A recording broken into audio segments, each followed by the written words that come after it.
नमस्कार दोस्तों, आप सभी का मेरे इस यूट्यूब चैनल में बहुत-बहुत स्वागत है। तो दोस्तों आज के इस वीडियो में हम जो टॉपिक डिस्कस करने जाएँगे वो ये डिस्कस करेंगे कि किसी भी कंपनी को खरीदने से पहले आपको उस कंपनी में क्या-क्या देखना चाहिए और आप किन पॉइंट्स पे आप कंपनी जो है डिसाइड कर सकते हैं अपने पोर्टफोलियो में। तो आप बने रहिए मेरे इस वीडियो में। तो देखिए जो पहला पॉइंट है, जो सबसे इम्पोर्टेंट पॉइंट है वो है एंट्री बैरियर। एंट्री बैरियर और मोनोपोली इन बिज़नेस। तो आपको ये पॉइंट ज़रूर देखना चाहिए कि जिस भी कंपनी को आप खरीदने जा रहे हैं, वो जो भी बिज़नेस करती है, क्या उसमें एंट्री बैरियर है? उसमें और कोई कंपनी ईज़िली उस बिज़नेस को नहीं कर सकती है और उस कंपनी की मोनोपोली है उस बिज़नेस को करने में। तो आप ऐसी सोचिए, ऐसी कौन-सी कंपनियाँ हैं जो जिनका बिज़नेस जो है मोनोपोली बिज़नेस है और जिसमें एंट्री बैरियर है और कोई भी नई कंपनी आके उस बिज़नेस को शुरू नहीं कर सकती है और उस बिज़नेस को करने का जो एकाधिकार है, वो किसी एक पर्टिकुलर कंपनी के पास है। तो आप ऐसी कंपनी को ज़रूर फ़ोकस में रखिए और ऐसी कंपनी को जो है आपको ये पहला पॉइंट जो है वो इस ऐसी कंपनी में देखना चाहिए।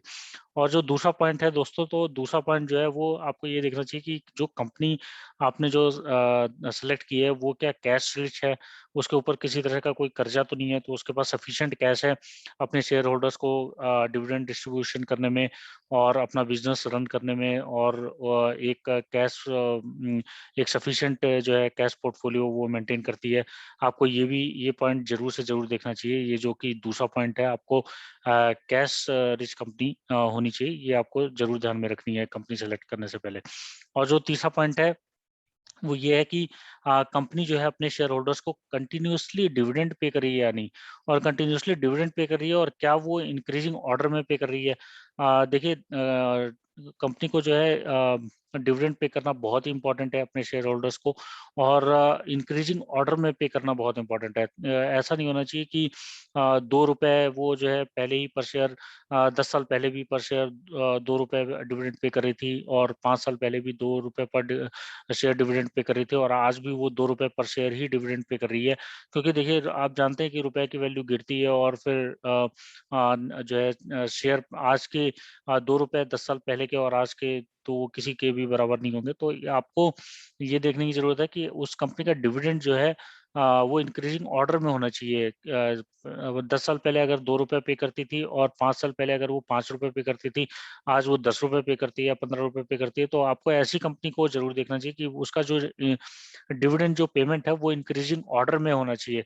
इंक्रीजिंग ऑर्डर में डिविडेंड होना बहुत इंपॉर्टेंट है और रेगुलर होना चाहिए। वो एटलीस्ट अगर ईयर में 4 क्वार्टर होते हैं तो हर क्वार्टर में डिविडेंड पे करे तो बहुत ही अच्छी बात है और अगर हर क्वार्टर में नहीं करती तो एटलीस्ट 2 क्वार्टर में करे, 2 क्वार्टर में नहीं करे तो एटलीस्ट 1 क्वार्टर में तो करना ही चाहिए। अगर वो ईयरली डिविडेंड किसी साल कर रही है, किसी साल नहीं कर रही है, तो ऐसी कंपनी को आप इग्नोर कर सकते हैं। हर साल डिविडेंड पे करना इम्पोर्टेंट है। हर साल एटलीस्ट एक बार तो डिविडेंड पे करना ही चाहिए और वो भी इंक्रीजिंग ऑर्डर में।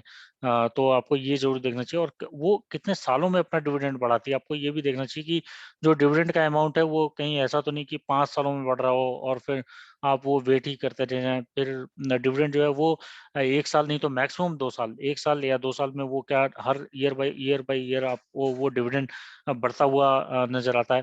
और जो चौथा पॉइंट है, वो चौथा पॉइंट ये है कि कंपनी क्या है, वो अपना बिज़नेस स्केल कर पा रही है या नहीं। तो क्या वो अपना जो जो भी वो बिज़नेस कर रही है, उसमें स्केलेबिलिटी है या नहीं। जैसे फॉर एग्ज़ाम्पल अगर वो 10 साल पहले जो है वो 1000 करोड़ का बिज़नेस करती थी और 5 साल पहले अगर आप देखें तो 5 साल पहले 1000 करोड़ से वो कुछ इंक्रीमेंट आया है या नहीं।